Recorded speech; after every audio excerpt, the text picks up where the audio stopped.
What's up, everybody? This is Coach Fish. This is going to be my first video in a series of navigating your fitness journey. And obviously we want to start with how to get started on your fitness journey. I get this question a lot from outside the gym. Obviously inside the gym, it's a different conversation and we'll talk a little bit about that. But when I'm outside the gym and people are talking about like, I need to get fit and then what do I need to do? How should I go about it? Where do I need to start? And I hope this gives you a good roadmap to get some big points from somebody that's inside the fitness industry to then apply as a consumer of the fitness industry to see what direction your fitness should take. And everybody's goals are going to be different. This is not going to be goal specific as far as weight loss, muscle gain, etc. This is going to be for everybody looking to get started in some area of fitness where they have not started before. So you've been thinking about it, you've been contemplating about starting your fitness journey, but you just don't know what questions to ask. You don't know where to go because there is a lot of information out there and loud noises coming from all places on Instagram and Facebook to tell you where to go that aren't necessarily helpful. And maybe one day we'll talk about tearing all those down and helping people make decisions that are right for them. So let's get right to it. The first step that you want to consider is your experience. So your experience inside a gym by yourself, getting successful towards your goal that you have set for yourself. And that's very specific, what I just said. So whenever I'm talking to somebody who's starting their fitness journey and they've had some experience in high school playing sports or had similar experience like being in band or something like that, they had a cheer practice or they were a cheerleader, anything out there that was a sport or a physical endeavor, they count that as experience towards being healthier and having fitness for life. But it's just not the case. I thought it was the case for me whenever I started fitness as well. There was a good foundation of competitiveness whenever I was in sports, but it just does not apply. It does not apply to your fitness for overall health and longevity or getting stronger, faster, all that stuff. You cannot apply a team sport dynamic to a individual trying to get to some fitness goals. So please consider your experience that you might have zero. Even if you've done fitness and sports and everything else, your experience getting to the goal you want to get to, that's what you should count. So if you've almost gotten there before and you've been very successful, hang on to that because that is something that you probably should repeat. Say you did Beachbody DVDs at home. You're definitely a group exercise person and will love to go to like classes and things, and that's a good indication of where you should go for your fitness. But if you are a zero experience type person, as in the most experience you've gotten is in sports, or the most experience you've gotten is maybe lifting with somebody else that wasn't towards your goal, or you followed an Instagram model's workout, or you did some push-ups that Coach Fish told you to do on YouTube, that does not count as practical experience towards your goal for fitness. Second thing you want to think about is what gaps you have in your fitness goals. There are 5 components that the American College of Sports Medicine says is the most important things to focus on. And I agree with the ACSM because that's my certification, that there's 5 components of fitness that we need to consider. And that is your muscular strength, which is lifting something really, really heavy. Muscular endurance, the ability to do the same thing repetitively for a long period of time with one muscle group. Let's make it simple for now. Then there is cardiovascular capacity, the ability to use your cardiovascular system for long periods of time, or how long that can last. Say walking at, Disney theme parks, stuff like that, that it would be a practical application of your cardiovascular capacity. Then you have your mobility and your movement quality, as in being able to do things in the proper manner without getting injured and having good flexibility to remain injury-free for long periods of time.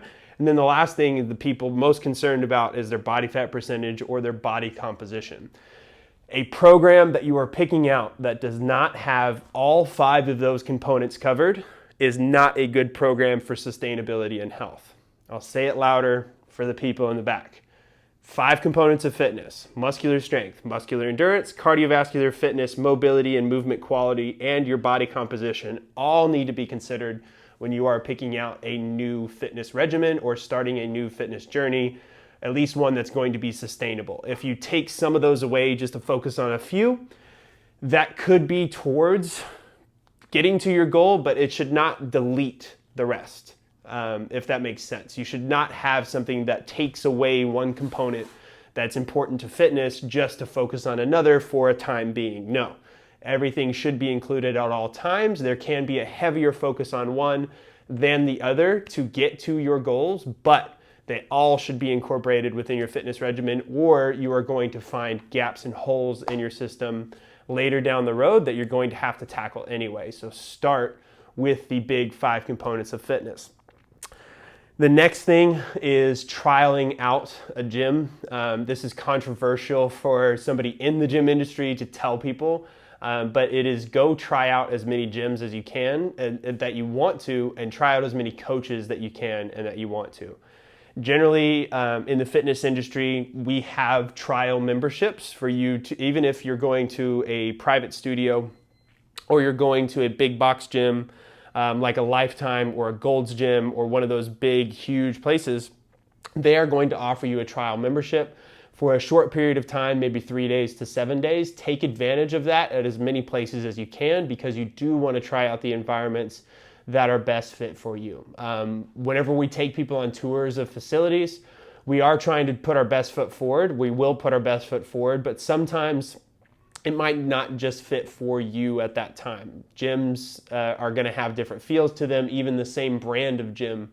For example, there's over 20 Gold's gyms in San Antonio area.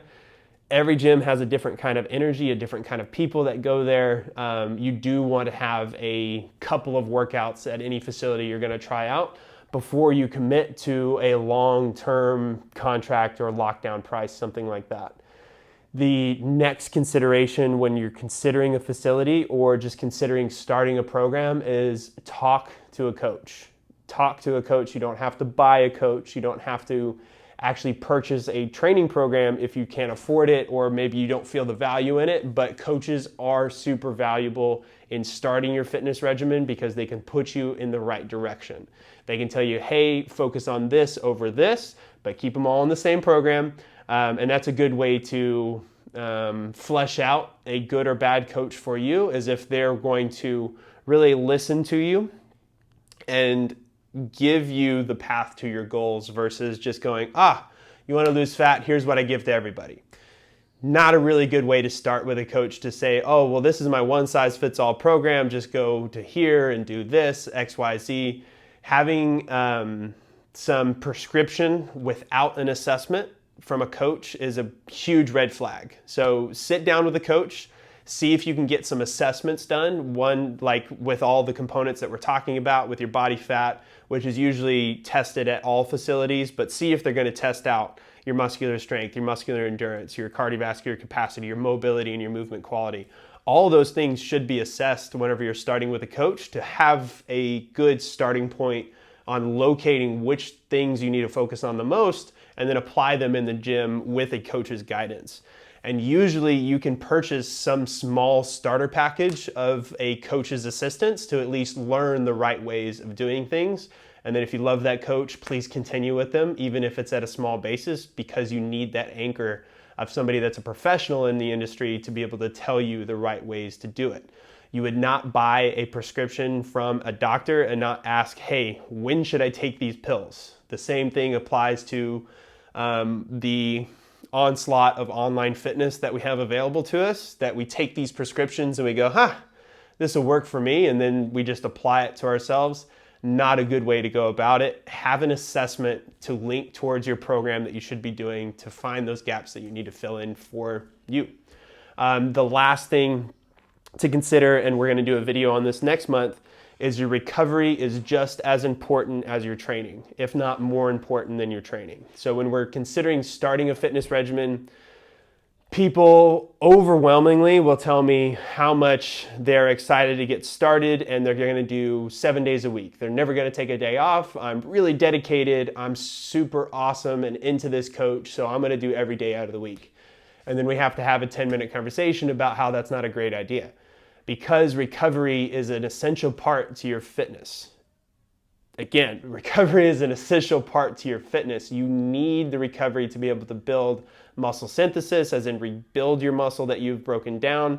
Typically, this takes about 72 hours for an untrained individual, and we label untrained individuals from somewhere between 2 weeks and 2 months without training. It's a short period of time that you can be away from the gym and be considered an untrained individual, but those people do need 72 hours of recovery after a good workout. Now that recovery starts to come down as you become more fit, but that is a huge thing to consider whenever you're starting your fitness program is, do I have the recovery time mapped out in the proper ways? And that's another thing that you can cover with your fitness professional. I've tried to make this as short and succinct as possible on gaining some insight into how to navigate the physical fitness space. I do plan to help people navigate the digital fitness space that is becoming prominent within the fitness industry. I'm going to put out a video later for that. But if you have any questions and comments or have any considerations that maybe you have questions about with you starting your fitness, please ask them, put them in the comments below, and please subscribe for more videos because I do want to map out your fitness, whether you're a beginner, advanced, etc. I want to help you on your fitness journey, so don't miss a video. Make sure you subscribe, check out our movement videos, and we'll see you next week. Os.